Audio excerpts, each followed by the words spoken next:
Sandra Oh has another two Emmy nominations this year for producing and starring in Killing Eve. I'm Riley Chow, contributing editor at Gold Derby. Now, I was so proud of Eve early this season because it seemed like she was really making sensible decisions. But that kind of fell apart by the end of the season. Now, not that she necessarily has the capacity to do it, but what kind of big moves do you think Eve should make in order to lead a fulfilling life? I don't know if a fulfilling life is in her cards. You know, one of the things that I really love so much about the show is it really gives the time and space for a character to figure out her own life, but that doesn't necessarily mean a happy ending.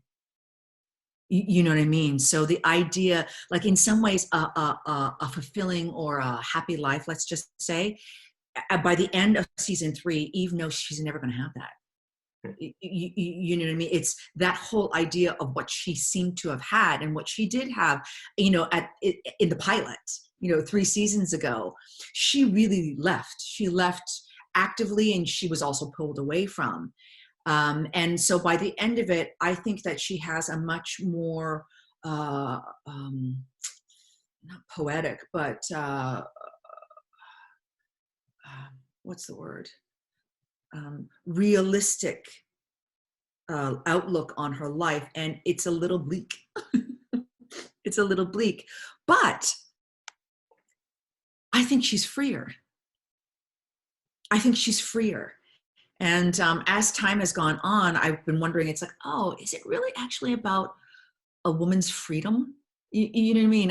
I'm as curious as it is, because when you're playing it, you don't exactly know, and you don't really want to exactly know what might be the larger themes of a character, because you're in the middle of living it.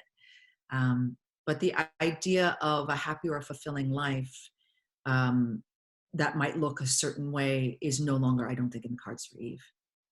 And I think she's really okay with that. It's something I always wonder about with the show, how long Eve and Villanelle can keep running into each other without some kind of finality. But it sounds like you think that the dynamic has actually changed for good with the third season finale. I do. I think that by the end, when there's a scene, no spoilers, but spoiler. At the end of the third season, they meet on a bridge and they have this kind of long discussion. And there's actually a scene prior to that where they kind of start this discussion.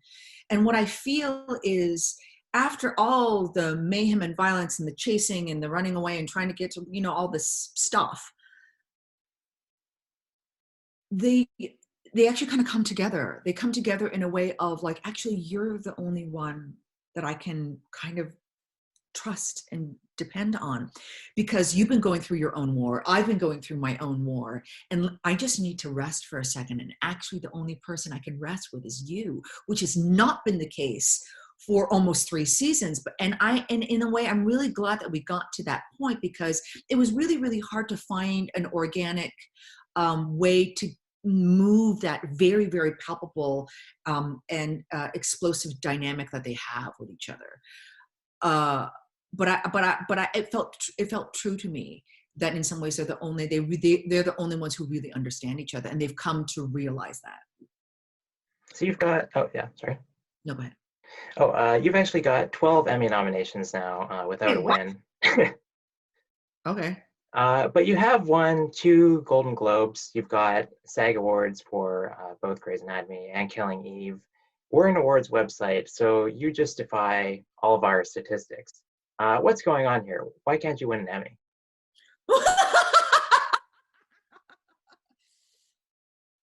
I love that you're asking the actor, why can't you win an Emmy? I actually didn't even know that I had 12 Emmy nominations.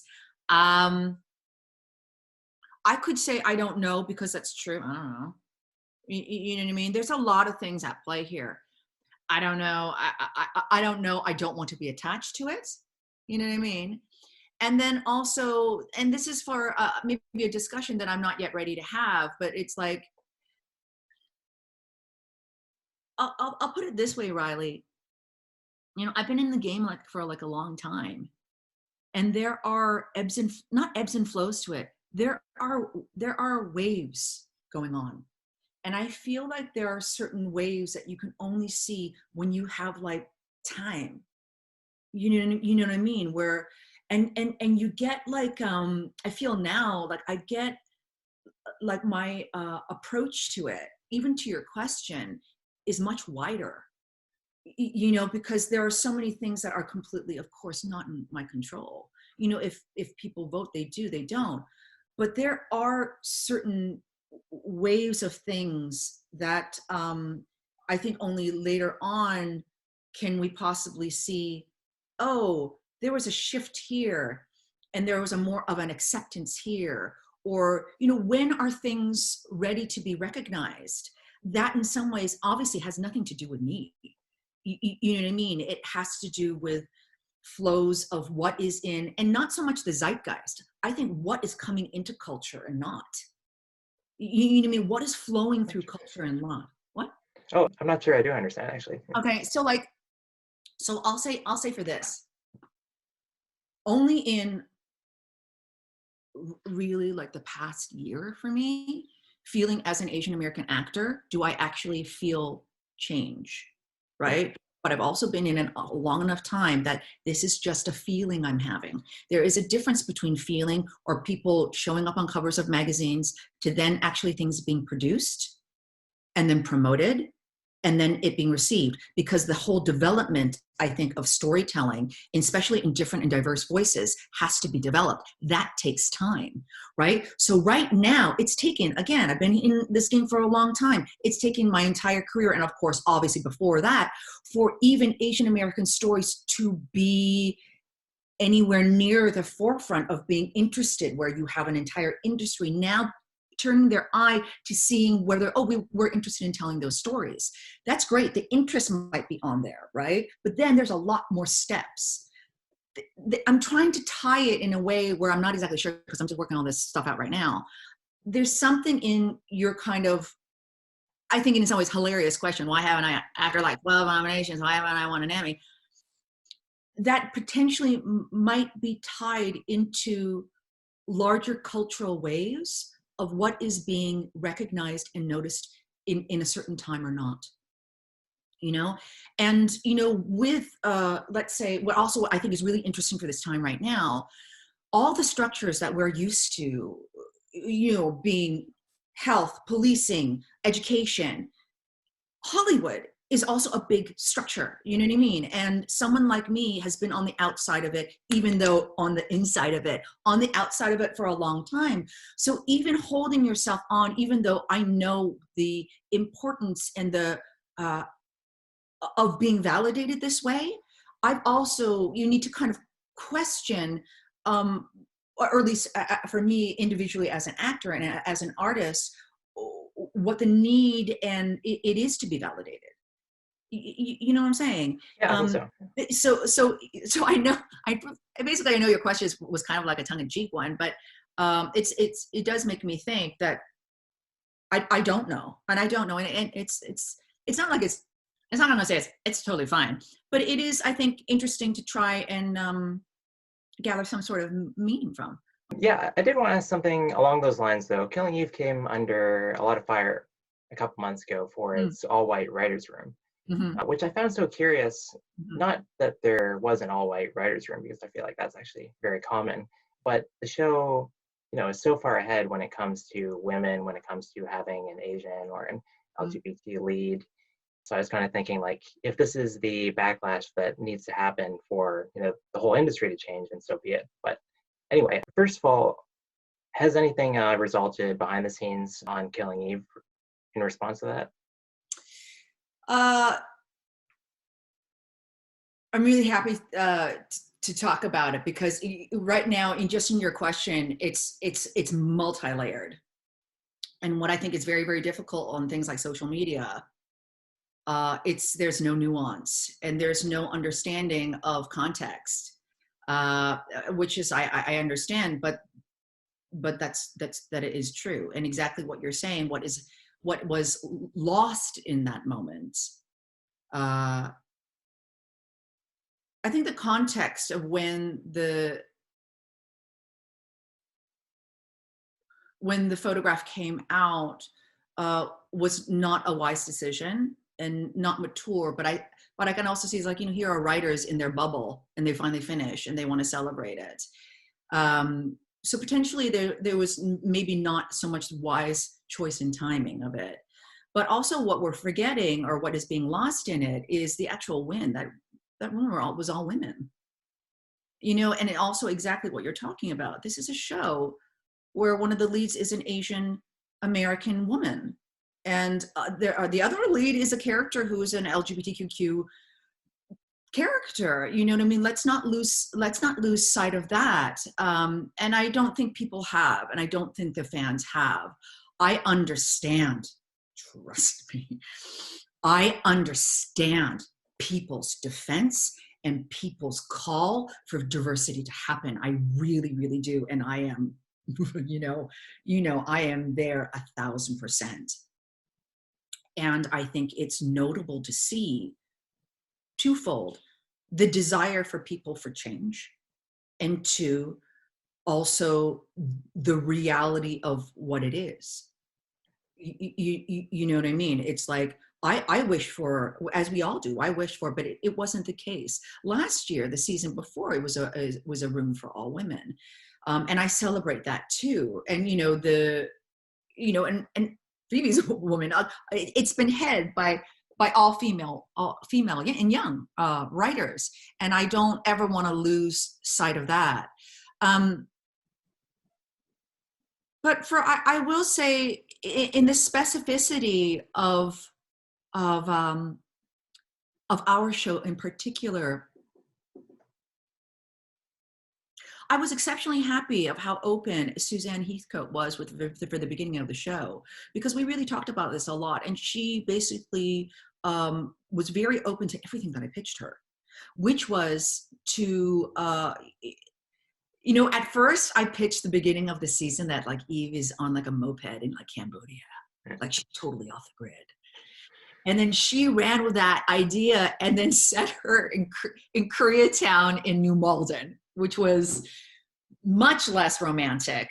But I think very right for the character, because there's always something very normal and very, just very normal and relatable about Eve. And to set her in like, a city suburb outside of London that has the largest Korean community out in Europe, I think was perfect, because we got to do both things, which is still that she is feeling off the grid. And the reason why I'm saying this to you is that I felt a real handle on my character's culture, and that Suzanne was very open to writing for that, and everyone got behind it, because it's rare to get settings like that. It's like, I would say on not so much American TV, but let's say on British TV, I don't know how many times, if ever, you've seen that many Korean people also speaking in Korean on British TV. That means something. It might not mean necessarily anything to a majority of the people, but I would say it would mean something to Asian people seeing it. It's like, oh, we see the setting, we see a restaurant setting, we see her making her own food, we see her hearing her mother's language. You know what I mean? It gives you a different sense of how the character is settling after this trauma, why she wants to be in the back of the kitchen, how she needs to feel safe. You know what I mean? And in one way, it looks like, oh, she's just working in the back of the kitchen and, her life is kind of coming apart. I never thought that. I wanted to get a setting, and I know Suzanne and I wanted to get the setting where you see how she goes back to the fundamental things like food and language to make herself feel safe. And that's actually how she's healing. And we were able to do that in a very, very specific cultural way that was speaking specifically to Eve's culture. And that's because Suzanne is the writer that she is. And I felt like I do have the power that I do to be able to take responsibility for that. And so, again, it's like, I am so happy that people are open for change and people are demanding change and wanting it. And it's just like, please understand, for those of us who are in the trenches of it, and who are doing our best, that it's like, I just want to, I say this all the time, it's like, yes, and just be patient. Not that not things are going on, but it's really, really hard to change things. I've been trying to change things for a very, very long time. And I feel like I'm doing it organically in my own way. Here I am speaking to you when you get to ask me why I haven't won after 12 Emmy nominations. But it's like, I then bring that experience to every set, project, writer, and the change happens that way. The real change happens that way. The real change is not going to happen just because you stick a bunch of writers of color in a room that don't have the power to change anything, or who don't have a relationship with the material. So then let's say the higher ups just to check off a box because we have a diverse room. No, it's not the same thing. It's like, I don't think that when you start writing diverse stories that you can just write it or create these shows in the same way that shows have been created. It's not that. The conversations have to be different. Just the support that the writers, I think, need to have to tell those stories in a cultural specific way. They need support, and then they need development. And we as, I think, audience members have to be patient for that development process. Not that it doesn't happen, but for the bumps along the way. So let's say you're saying that this photograph that came out, that's a bump along the way. That's a bump, right? But don't write it off. Like, please don't write off my entire career of how it's taken me to what I've had to do to get to this point, to be able to share this show with you, that because the room doesn't reflect, let's say, my face, that it's something to be canceled. That's just also not mature or wise either. I guess that's all I have to, long-winded way to talk about that. I know that's what I want to hear. I feel like what I've perceived over the years in doing these interviews and reading the credits on shows is that to really achieve representation, either on screen or in staffing behind the camera, it really has to come from the showrunner or someone who outranks the showrunner, so to speak. Yes. You were an associate producer on the first season. At this point, you're up to executive producer. I'm wondering how much pull you feel you have in that regard.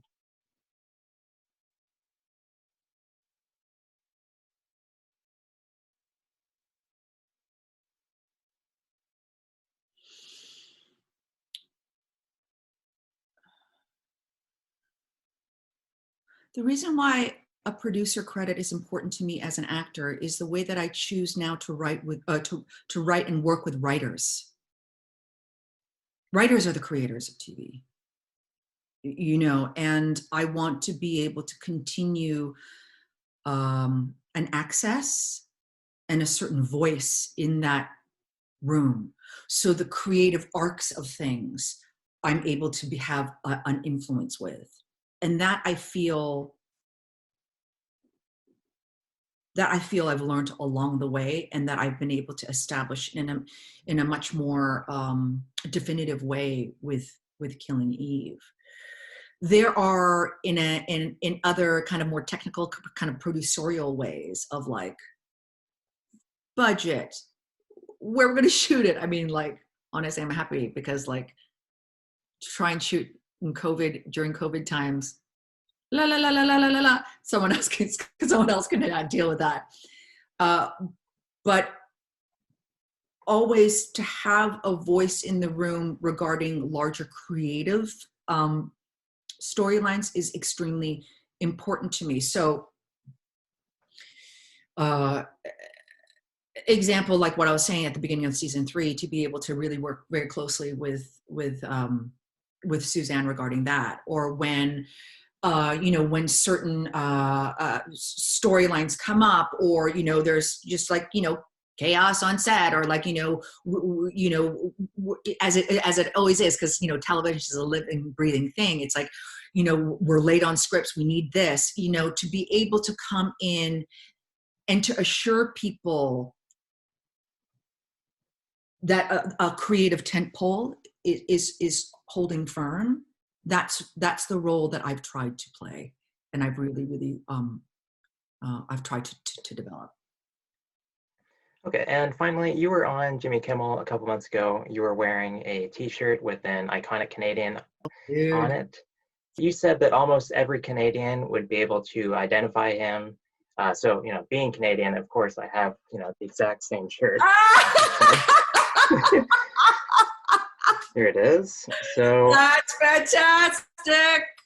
yeah, so you were explaining who he was, and then Jimmy Kimmel started mocking you. So I was hoping you could kind of finish that up and, talk about who this I don't is. remember. I mean, I totally understand. There's like, every country has their icons. You know what I mean? So, and Canadians have a lot to be proud of. That, I mean, at least I consider him. That David Suzuki is one of our icons. It's like those of us who have been following him and basically following what he's been saying this entire time. It's like, well, he said it 30 years ago, 40 years ago, of just our relationship with the environment. He was the one to say it. So, whether or not Jimmy or anyone else, understands it, I'm glad that we as Canadians do. I'm so happy that you have that T-shirt. Because it's also like kind of great, you know what I mean? Like it's our own inside joke. It's like it's our own inside pride. Yeah. Sandra, that was fascinating. Thanks very much for taking the time to chat. We have other interviews with other Emmy nominees on our YouTube channel, and you can go to goldderby.com to make your own Emmy predictions. All right. Thanks, Riley. Bye.